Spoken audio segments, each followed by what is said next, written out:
Hello everyone, ఈరోజు వీడియోలో మీకు నేను ఒక కొత్త రెసిపీ చేసి చూపించబోతున్నానండి. ఎగ్స్తోని గారెలు. వింటేనే కొత్తగా ఉంది కదా, చాలా చాలా టేస్టీగా ఉంటుందండి. క్రిస్పీగా పైన లోపల సాఫ్ట్గా టమాటో సాస్లో డిప్ చేసుకుని తింటే అబ్బబ్బా భలే ఉంటుందండి. సో వీడియోలోకి వెళ్ళి చూద్దామా ఎలా తయారు చేసుకోవాలో. పదండి. ముందుగా బాయిల్ చేసుకున్న ఎగ్స్ తీసుకోవాలండి. నేను ఇక్కడ 5 ఎగ్స్ తీసుకున్నాను.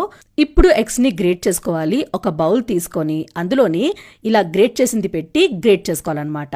పూర్తిగా ఎగ్ గ్రేట్ చేసుకోవాలండి. అండ్ పెద్ద కన్నాలు కాదు, చిన్న కన్నాలతో అనమాట. ఎగ్ అంతా గ్రేట్ చేసుకోవాలి. అంటే మీరు ఓన్లీ వైట్ పార్టే గ్రేట్ చేసుకోవాలని అదేం లేదండి, ఎల్లో పార్ట్ కూడా అనమాట. మొత్తం ఎగ్ అంతా యూజ్ అవుతుంది. ఇలా నేను 5 ఎగ్స్ తీసుకున్నాను. మీరు ఎక్కువ చేసుకోవాలనుకుంటే ఎగ్స్ ఎక్కువ తీసుకోవచ్చు. చూడండి, చక్కగా గ్రేట్ చేసిన తర్వాత మీకు చూపిస్తున్నాను. ఇలా రెడీ అయిపోతుంది అనమాట. ఇప్పుడు ఇందులోని తగినంత ఉప్పు వేసుకోవాలి. నేను ఇక్కడ 1 టీ స్పూన్ వేసుకున్నాను. అలాగే కొంచెం పసుపు, కారం నేను 1.5 టీ స్పూన్ వేసుకున్నాను. కారం అనేది మీ టేస్ట్ ప్రకారంగా మీరు వేసుకోవచ్చు. మీరు కొంచెం స్పైసీగా ఇష్టపడితే కారం ఎక్కువ వేసుకోండి. అలాగే ఒక 1/2 టీ స్పూన్ గరం మసాలా వేసుకోండి, మంచి టేస్ట్ వస్తుంది.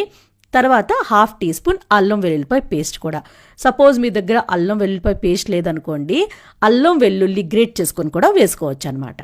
ఇప్పుడు 2 పచ్చిమిరపకాయలని చిన్నగా కట్ చేసుకొని వేసుకోవాలి. అలాగే కరివేపాకును కూడా కట్ చేసుకొని తీసుకోవాలి. ఉల్లిపాయ నేను ఇక్కడ ఒక పెద్ద సైజు ఉల్లిపాయని చిన్నగా కట్ చేసుకొని తీసుకున్నానండి. ఉల్లిపాయ వేసిన వల్ల మంచి రుచి వస్తుంది. అలాగే కొత్తిమీర కూడా. సో ఇవన్నీ వేసిన తర్వాత లాస్ట్లోని కార్న్ఫ్లోర్ ఒక 3 టేబుల్ స్పూన్ వేసుకోవాలన్నమాట. వేసిన తర్వాత ఇదంతా బాగా కలిసినట్టు కలుపుకోవాలి. గట్టిగా ప్రెస్ చేస్తూ కలుపుకోవాలండి. వాటర్ ఏమీ యాడ్ చేయకూడదు అనమాట. జస్ట్ ఇలా గట్టిగా ప్రెస్ చేసి కలిపారనుకోండి, ఒక ముద్దలాగా అయిపోతుంది అనమాట. చూడండి, మీకు వీడియోలో చూపిస్తున్నాను. ఇలా అయిపోతుంది అనమాట. మీరు కొంచెం ముద్దు తీసుకొని ఉండలా చేశారనుకోండి, ఉండలాగా అయిపోతే పర్ఫెక్ట్గా రెడీ అయిపోయినట్టే. చూడండి, ఇలా అనమాట. సో ఇలా అయితేనే మీకు గార్లు అనేది ఈజీగా వస్తుంది అనమాట. తర్వాత ఒక 2 ఎగ్స్ని బాగా బీట్ చేసుకొని తీసుకోవాలండి. మీరు కావాలంటే ఒక ఎగ్ కూడా తీసుకోవచ్చు. 2 అయితే కొంచెం ఎక్కువ ఉంటుంది కాబట్టి నేను చెప్తున్నాను. అలాగే బ్రెడ్ క్రమ్స్ కూడా తీసుకోవాలండి.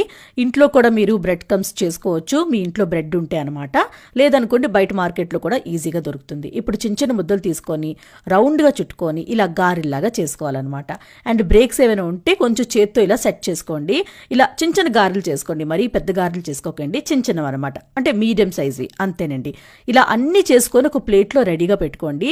అన్నీ చేసిన తర్వాతే మీరు ఒక్కొక్క గారి తీసుకొని ఈ ఎగ్ లిక్విడ్ ఉంది కదా, అందులోని డిప్ చేసుకొని తర్వాత బ్రెడ్ క్రమ్స్లోని డిప్ చేసుకోవాలన్నమాట. ఇలా చేసిన వల్ల చాలా క్రిస్పీగా ఉంటుందండి. అండ్ ఫ్రై చేసినప్పుడు కూడా ఇవి అంటే విడిపోకుండా ఉంటుందన్నమాట. అందుకే జస్ట్ ఇలా మొత్తం డిప్ చేసుకోవాలండి. బ్రెడ్ క్రమ్స్లోని సైడ్స్న అంతా, అంటే మనకి ఫ్రై చేసినప్పుడు బయట విడిపోకుండా ఉంటుందన్నమాట. అండ్ అన్ని వైపులు క్రిస్పీగా కూడా ఉంటుంది.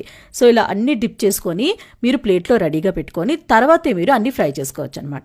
ఇప్పుడు కడాయిలో ఆయిల్ తీసుకోవాలి. మరీ ఎక్కువ ఆయిల్ తీసుకోకండి, జస్ట్ గార్లు ములిగినంత తీసుకుంటే సరిపోతుందన్నమాట. సో ఆయిల్ బాగా హీట్ అయ్యాక ఫ్లేమ్ని మీడియంలో ఉంచుకొని గార్లు వేసుకొని ఫ్రై చేసుకోవాలి. నేను ఎక్కువ గార్లు వేసుకోలేదండి, 3 గార్లే వేసుకొని ఫ్రై చేసుకున్నాను. తర్వాత మీరు బ్యాచ్గా ఫ్రై చేసుకోవచ్చు. కడాయి పెద్దంటే ఎక్కువ కూడా మీరు వేసుకోవచ్చు అనమాట, ప్రాబ్లం ఏం లేదు. వేసిన వెంటనే 1 నిమిషం తర్వాతే టర్న్ చేసుకోండి, ఎందుకంటే తొందరగా కలర్ వచ్చేస్తుందండి. ఎందుకంటే ఇవి మనం బ్రెడ్ క్రమ్స్ యూజ్ చేసాం కాబట్టి. అండ్ 2-3 నిమిషాల్లోనే ఇవి రెడీ అయిపోతాయండి. ఎక్కువ మరి డార్క్ కలర్ వచ్చిన వరకు మాత్రం ఫ్రై చేసుకోకండి, గోల్డెన్ కలర్ వచ్చిన వరకు ఫ్రై చేసుకుంటే సరిపోతుందన్నమాట. చూడండి, రెడీ అయిపోయింది. ఇప్పుడు ఇవి తీసుకొని ప్లేట్లో వేసేసుకోవాలి. ఇలాగే మీరు రిమైనింగ్ గారెలు కూడా ఫ్రై చేసుకోవాలండి. మీడియం ఫ్లేమ్లోనే ఫ్రై చేసుకోండి. హై ఫ్లేమ్లో ఫ్రై చేసుకున్నారా లోపల సరిగ్గా ఫ్రై అవ్వదన్నమాట. అంతేనండి, రెడీ అయిపోయింది న్యూ రెసిపీ ఎగ్తో గారెలు. ఒక్కసారి ట్రై చేసి చూడండి, మీరే అంటారు చాలా చాలా బాగుందని. సో ట్రై చేస్తారు కదా. ట్రై చేసాక నచ్చిందో లేదో కామెంట్ బాక్స్లో కామెంట్ చేయండి.